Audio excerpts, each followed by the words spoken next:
Hi guys, welcome back to Irish Footy Vlogs. Welcome back to another video of ours. Today we've got the Premier Division team of the season. Welcome by Keno and JP, of course.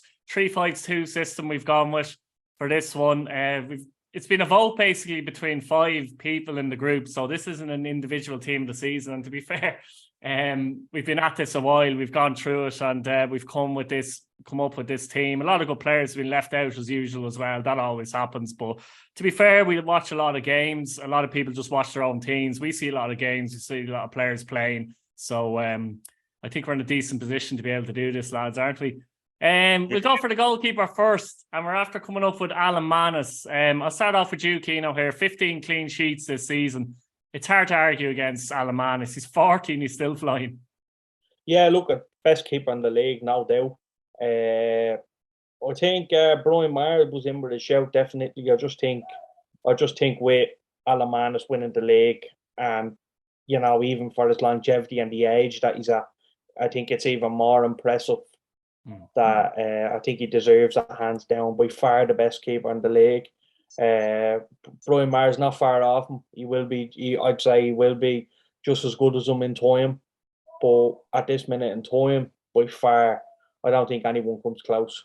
Yeah, I don't think anyone else actually voted anyone different as far as I remember as well. But as you mentioned, Brian Maher is a contender and he was up there at a great season. And I think Brian Maher had the same clean sheets. I don't know. I might be wrong there. Not 100% sure. I was trying to check it up. I think he had 15. Now, I could be wrong. But he had something around 15. Yeah, it would have been close enough. But Shepherd was another one that deserves maybe an honourable mention. Like, you know what I mean? First half of the season in particular, I thought he was very good. But I don't think we complaints there. But onto the wing back, and we went with Ronan Boyce at right wing back at Derry City with a few different options here, JP. But look, he's been consistent this season. I think he's been steady for Derry. I know he was missing.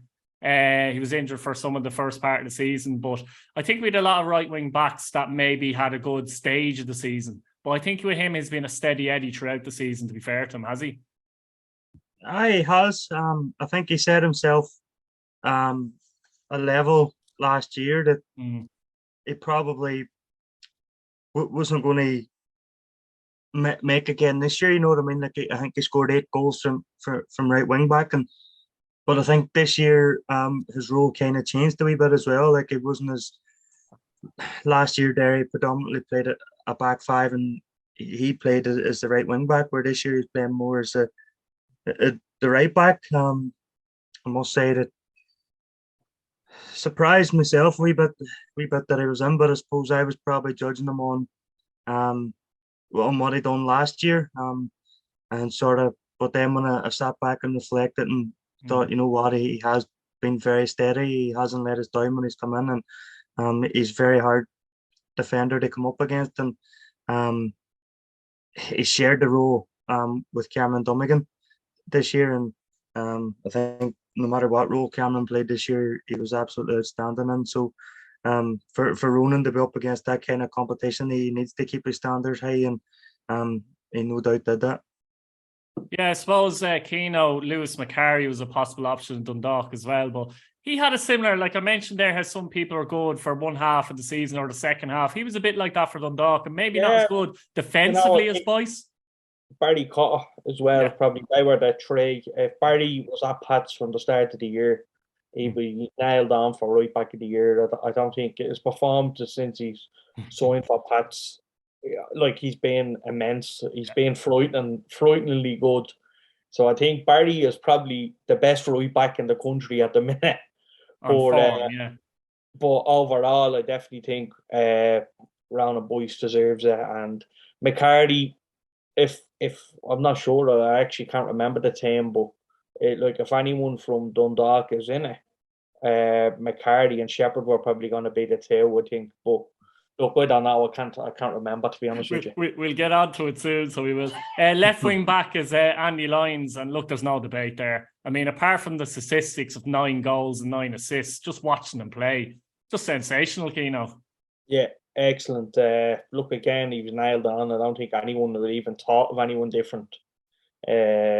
Some really good performances in parts of the season. Again, I thought, from players like even, you look at the start of the season, I think Conor Kane was excellent as well.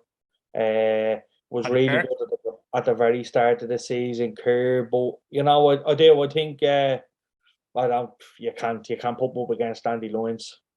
No, I mean JP. To be fair, he is a contender and was a contender for our Player of the Year as well. We'll name our Player of the Year, Manager of the Year at the end, but he'd have to be up there, wouldn't he? Absolutely, that case. We know that he had that chance that, well, he was over maybe seeking a move to England, and it didn't materialise, and he signed for Shamrock Rovers, and it's just we knew he was good when he was at Bulls, and he's just taken it up tenfold since he went to Rovers, like, and that's what happens when you get moves like that. You automatically up your game, and he's done that brilliantly. Like, and as you say, 9 goals and 9 assists is absolutely a fantastic return. There's plenty of wingers in the league that would give a left or right arm or right leg. They get that kind of return in a season, and for him to do it from wing back is magnificent. And he didn't just do it in the league; he done it in Europe as well. He came up with I think a goal or two in Europe, and not only that, but his defensive work is nearly it's just as good as what he is going forward. So I think there was no question who was going to have that position this year. Yeah, he was outstanding. 3 centre backs now. Start off with you, Keno. You can talk about Joe Redmond, captain of St. Patrick's Athletic. Played every minute of every game this season for them as well. Yeah, look, he's been amazingly good. Jesus, like, just you know, I don't think anyone, to be honest with you, I don't even think anyone comes close to him. If you had to pick one centre half this year in your team, it would be Joe Redmond. I think he was immense. He had his head everywhere, heading everything, winning everything. You feel confident when the ball is going in the box. Usually, you know what I mean, especially as a Pats fan, you used to shit yourself when the ball's going in the box. But not anymore. I think Joe has been excellent. Look, it helps when you have a good partnership, and I think he had great partnership with Tom for most of the years as well. So, you know, that obviously comes into play, but Joe Redmond was immense. And, you know, so it's a shame. I think it's a crying shame that we don't have Lee Desmond in beside him, because that would be like Perfect. that's an extra, I think, 15, 20 points, and that's how highly I rate them. Like, I think you had them 2 at the back. So look, that's all. I think I'm doing Tom a bit of injustice there, but Well, he could no, play in the honestly, right, couldn't he? yeah, no, I do. I think Joe, like Lee was a massive loss, and I don't think anyone has mentioned Lee Desmond's name this year, and I think that says it all for Joe and the way he came in, because he came in very under the radar, and he's really took to it, and he's just been immense, and now he's club captain. So, you know, that speaks for itself, to be honest with you. Absolutely.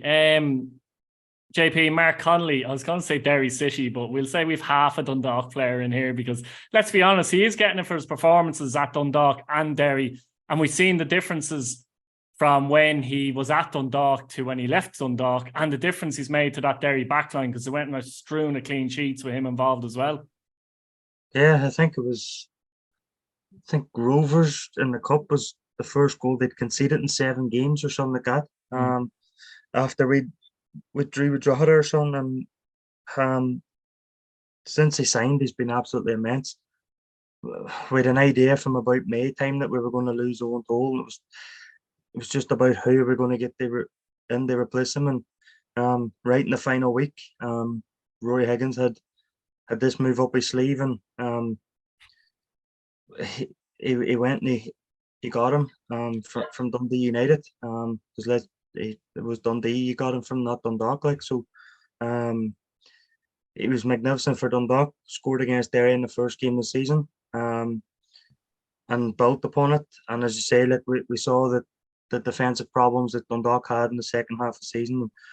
Maybe if he'd stayed there, he'd probably Dundalk would no doubt have finished second and possibly in the cup final. But his roles reversed, and we're delighted to have him.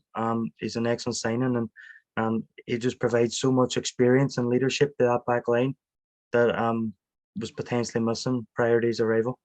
He Yeah. just loves defending. He's a centre half that just wants to He's head it. typical centre half. Yeah. He's just like, he loves a battle as well. Like, I enjoyed the battle with Gaffney there in the games, and the way he played. It was really good. And look, he's a centre half that loves defending. And look, it's great to see. And like, you know what I mean? You see him, the ball bounces off him, and you know, he's fantastic. So he's definitely, you know, definitely deserved. I think he's been, if you had to put anyone beside Joe, it was definitely him. If you were going with a forward or back, I think it'd be them too.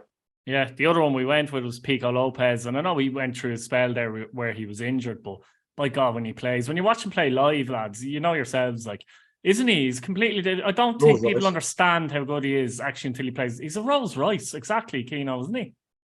Yeah, look, he's brilliant. What a centre half, and you know, and I just think, you know, he's playing for Cape Verde and stuff like that now, and similar to Andy Lyons, Dano Mandreu, all these players that left Bowes, and this is not having a dig at Bowes, but this shows you when this is why players leave Bowes and go to Rovers. They step up their game a little bit and they get recognised, and I really think he's been unbelievable.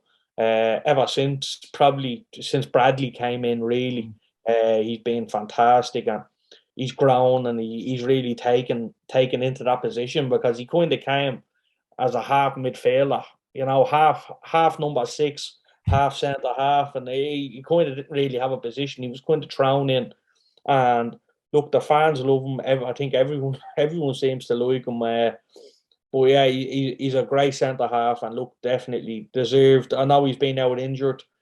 It's actually hard to speak about getting Rovers players in the squad if you're talking about consistency, because like, I picked a player. I don't know if he's in it. I can't remember. Like I said, but you know, you don't play. They don't play an awful lot of games. But Rotational a lot. yeah, but when Pico's fit, he plays no matter what, and I think that says it all for Rovers. You know, when they don't You see what rotate they're around. like when he's not there. That's it. But look, I think as well now, for instance, I think Cleary has been excellent for them. And he kind of filled that gap, because Pico was, you know what I mean? He wasn't missed as good as he is. Like, you know what I mean? In the league games, he definitely wasn't missed. I thought Cleary was excellent, and Sean and stuff as well. But just when he plays, like, he never gets, like, when they're rotating, he never takes him off. He's always there. So that says a lot for him as a player in that Rovers side, because you look at the players that are sitting on the bench every week. 3 midfielders now, and I know there was 10 different midfielders chosen, which was crazy. It just shows the midfield was the hardest one for me personally to pick as well. But we'll start off with you, JP. Cameron Dummigan, most tackles in the league this season as well, just to start a try out there. Deserves it. You could have put him on at right wing back as well. He's been magnificent for Derry. Probably the best signing we've made this season. No doubtedly, he's been the best midfielder in the league. In my opinion. What does he do, JP? What does he do well?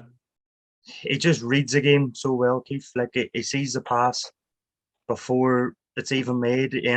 So he's intercepted the pass in his head before the pass has even been made. And he just strolls around. 1 minute he's over the left wing covering, and then within a few seconds, unnoticeably, he's over the other side and he's picking up a loose ball, and he's just keeping the game ticking. And maybe if the right back or left back or forward, you think you're caught, and then all of a sudden these areas covering, and he just does it simple. He keeps it simple, moves the ball, and he's tackling. It's all near night. Never have I seen him find it very hard to remember I'm losing out in a tackle, and very, very rarely have I seen him have to make a slide tackle this year. He's just like, as I say, he reads the game so well that he's always a step ahead of his opponent, and that's probably why we haven't seen him making many slide tackles this year. And because as we know, you can make a tackle, a standing tackle, and stuff like that, and interceptions and all, and he just does it brilliantly. And he can play in front the back four, he can play right wing back, left wing back, can play further forward in midfield. He's just got it all, and I can see why Rory moved to get him when he realised that Dundalk wasn't looking to keep him, and he definitely surprised me with how good he was. And we're delighted to have him, and he's here for at least another 2 years, I think. So, and he's still quite young, so plenty of room for him to develop as well. So, look, absolutely fantastic. Looking forward to seeing more of him in a Derry shirt, and that's what he gives you as well. Like, I know we're going to miss Diallo for Sunday, but we've still got him that can go on and play the same similar role and play it equally as good, if not better. But for me, he's been the best midfielder in the league this season. Yeah, another player we chose in Keno is similar in terms of the way he plays is Adam O'Reilly. Yeah. Yeah, he's just, I don't think I've seen a midfielder like Adam O'Reilly play for Pats in so many years. You know, even think back, Johnny Russell was probably, when the year we won the league, was probably the player that had that energy and had that bit of bite. And we kind of lost that because we had the likes of Killian Brennan, we had James Chambers, we'd all players like this that were really good. Forrester now is in there. But Adam, even last year, the talk of losing Alfie Lewis and stuff like that. Adam just came in. He came in late as well, late-ish, and he was a fantastic signing from. Or if I think back, the first time I really seen him properly was up. It was pre-season anyway. It was up against Bowles up in Abbottstown, and he was just unbelievable. And then you're looking at, I think it was Shamrock Rovers. We beat them 1-0 at home, and 89th minute or something, and he made two great tackles, one after the other. There's just energy. And then you obviously see the goal in Dundalk a few weeks ago. The energy and that minute of the game to get himself from ear box to their box to score. You know what I mean? And he really keeps it ticking, and he'll be a big loss now to Pats next year. But he's excellent, and it definitely deserved, I think. Yeah, final midfielder we went for JP was Patrick McElhenney, and obviously he was at Dundalk, came back to Derry. There was there were question marks as to how often he could be on the pitch for Derry. But apart from a small spell at the start of the season, he's been fit this season, and he's kept Derry ticking in that midfield, hasn't he, all season? He has. Say like he had that wee bit of a niggle at the start, but once he got over that, he's started near enough every game, League, Cup, Europe. I know he was rested against Van Harps, but that was the week after he picked up a knock against some Pats, and then he was rested against Dundalk the other night as well, obviously in preparation for the cup final.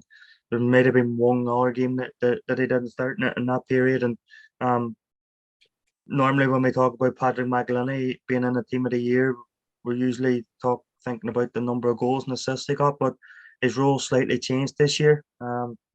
He played deeper. It's not his ideal position, but he done it fantastically. He was always picking up a ball, taking it off at the fence, getting the ball going, moving forward. Obviously, we would like to see him further forward because we think that's where he's best at. But for him, to be able to adapt, they changed the role. Possibly down because of the injury of Harkin, who would normally have played that role. He done it brilliantly, and he was the engine room in that Derry team, and he was probably behind Cameron Dummigan. He was probably our most consistent midfielder all season. You knew what you were going to get with him. He came up with a late winner against Shelburne in Polka Park, very early in the season when we were in a good run. And look, we all know he's a class act, and for me, he was, and when Owen told departed, he was rightly made captain, because he's been there, done it. He's got bags of experience, and again, we're delighted to have him. Up front now, two up front, we went with Rory Gaffney, Keno, 15 goals, 13 assists in all competitions, and another player that I don't think people realise how good or what he does for Rovers until you see him live on the pitch. He's that type of player, isn't he? Yeah, he's brilliant. You think of a goal scorer, and he'd be probably the last striker on my list. If you were to pick her on goal scoring, I just think what he gives you without the goals is unbelievable. The runs in the channels, the energy that he has for the age that he's at. You know what I mean? And at that age now, you're starting to get niggles. You're starting to get this and that. But he's playing most weeks, you know, and he's been by far, I think, the best forward. And I'm talking about two wingers and a striker in the league, probably for the last 2 years. Just what he offers you without goals. Look, he scored some important goals. Look, the one that pops into my head is the Shells one. You know what I mean? 90 something minute. It was over the time. I remember Duff going AWOL. But look, I remember that some great goals, some big goals, and he's, you know what I mean. He hit them with both feet as well, can't he? Yeah, You're kind of you're terrified when you're playing against, when he's running at you or stuff like that, and you know he always he gets into the right positions as well when he's not running in the channels, when the ball is down the left and he's over the right, he gets himself into the box and he always gets himself into a good position. And I just think he reads the game excellent from that end. Like he's literally a through the channel man. He's a box to box player nearly for like a forward. He can play in the box. He can play outside the box. He is an all rounder, and I think he is after becoming one of Rovers' most important players. I think him and Lopez, you take the two of them out of that side, and that Rovers team is you know, they're not winning as comfortably as they should. I think so. I think them two, but Gaffney is just being frightening. I think he's I can't for the age he's at. I hope that he's another good few more years in him. And if he keeps playing with that energy, I think there's no doubt he will. He's fit as a fiddle. You look at him; he's conditioned. You know, and I know you always look at what they like as well. He's a genuine fella. He's good crack. Like, you know, I have a good chat with Mouse and him. You know, he's actually a really nice fella, and I like to see good people doing well. You know, and no more so than him. Fair play to him. He's bossing at Rovers, and that's not an easy thing to do. They haven't had good strikers in recent years. You know, like the Dan Carr, Danny North. You know, Mark Quigley. I'm going trying to think back now. That's gone back a little bit. Back But as Twig nearly. yeah, but like, you know, they haven't had really good strikers, and it's always been a tough role for Rovers to fill. Now the looks at Dan Carr came in. Aaron Green has done well to an extent, but Gaffney has just really excelled in that position, and I think he's probably Rovers' best striker since Gary Twigg, no doubt. Oh, definitely. Good Probably way to the one. that.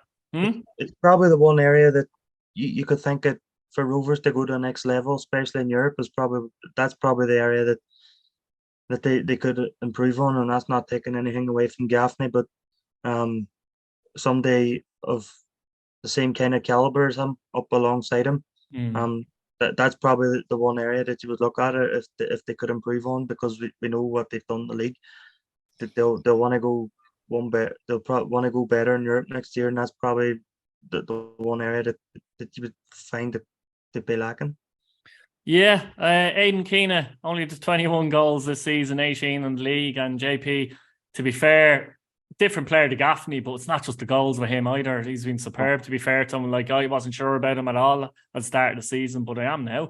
I think we all were. Like, we saw his list of clubs while he was on across the water, and it wasn't good reading. But he's come home, the League of Ireland. He's settled in really well. Got a couple of goals early on, and for a striker coming in with. Yeah, JP, he got a hat-trick earlier on, a good hat-trick against Finn Harps, and I think that got his confidence going. Yeah, and that's what you need when you're coming into a new league, even though you've been here before, but he was here as a young player. And especially when you've people questioning your ability, to do that early on, it sets you up for the season, and he hasn't looked back. 18 goals in the league. I think he got between Europe and 21 overall anyway, so 21 overall. So I don't think there was any doubt that he wasn't going to be in the team of the year. He had to be. He's got 18 goals. Just even when he's on the ball, it's not just get the ball and shoot. His movement's very good off the ball. When he gets the ball, he's got a bit of skill as well. We've seen a goal he scored the other week at the Showgrounds. Can't remember who it was against. It might have been against Dundalk, sorry, at Oriel Park, where he done the step over and shifted it onto his left and then just belted it across the keeper. So he can use both feet as well. Um, he can link up a play and stuff like that. So he's an absolute brilliant signing for Sligo. And when you look at it, you'd wonder without his goals where exactly would they have been, because they did finish fifth, but they were 12 points behind fourth, and they were only 3 points. I think they were less than 10 above Shelburne, who finished seventh. So you'd wonder without his goals where would they have been? I think he's another player that went really under the radar. You know, probably even halfway through the season, people, nobody was talking about Aidan Keane, and even though he was scoring probably every second week or wherever it was, you know what I mean? I think Sligo was a club probably We were went looking under. at their inconsistencies more than anything, wasn't it? Yeah, but I think Yeah. Sligo as a club went under the radar. They Yeah. kind of done nothing really most of the season, and they kind of stayed in the middle. I'm not being harsh on them by saying that. It's like it was kind Rested. of one of them seasons like irrelevant. You were kind of playing it, but they were just mid-table, and I think Sligo want better than that. I think obviously Lame is well gone now, but the players are still there that he brought in. The likes of Aiden from Pats. That's where the connection came, and Bulger. he had Sligo in a great position, and I just think I think Sligo. I know we're getting little bit off topic, but I think Sligo are a million miles off now than they were with Bucco. Yeah, I agree with that. That could be another topic for another day. Manager of the year, Keno. We went with Stephen Bradley, and I think everyone went for Stephen Bradley. I know there's a couple of options. There's the cup, and people say if Higgins wins the cup or if Duff or whatever. But for me, Bradley was the man. I mean, the way he navigated through Europe and won the league by 13 points was impressive in my opinion. Yeah, look, excellent, no doubt. By far the best manager in the country. For what he's done, I always look at what the manager has done, and that Rovers, the club, had overpaid players. They had everything gone wrong. It was all flop. Everyone was a flop that went there. You signed the best players, the best. I think of Killian Brennan. For example, at Pats. Like, unbelievable. Goes for Rovers twice and he was shy. But that's at that point you have to question the club. You see, at that particular point, every player. But I like what he done at the start. He didn't bring in massive names. He brought in Rowan and Finn, and that was a coup for them. That was massive because he was winning things for week in, week out at Dundalk. Lee Grace from Wexford, that kind of way. But then he brought in one player in Rowan and Finn, and then he started bringing in these players. You know what I mean? That weren't as well known and not Shamrock Rovers type players. And I just thought what he done there and the project. And I like that he didn't leave in the summer. Look, it's great. It's great for the league, and I think he will go on and manage Ireland at some stage. I think he's that good, and I think he will be there for a long time if he is. And again, I look at what managers are, and they're great people. Stephen is honestly one of the nicest people, and I think I've said it before. I'm not sure if I said it before, but he's so great. Like he's so great with his time, even with myself and stuff like that in the coaching. Like, he'd message you, how's it going, how's things, what do you think of this? And you can bounce things off, man. He's excellent at stuff like that. And I just think the way what he's doing at Rovers, I think he should be manager of the year for the next couple of years. I think might be a lot of hard work at the start, but now it's like I think the off season is going to be massive for him, because I think there will be a bit of a turnover, and I'm looking forward to seeing that. It's probably going to be the first little turnover that he's probably going to have to deal with. So I'm interested to see how he gets on there, and that'd be the real test. But just to a man for what he's done, I think and look, everything with his son, and to manage all that.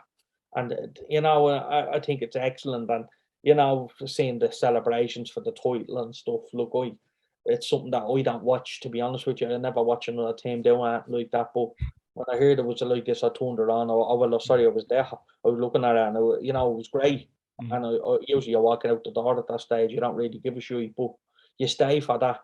And it was such a touching moment. And I think Stephen deserved it. And, I think I'm looking forward to seeing what his business is like in the off season once he starts wiping pads. Player of the year, we've already spoke about him, but obviously the player of the year, we went for Rory Gaffney as well. JP, I'll let you have a little word about him because Keane already talked about him.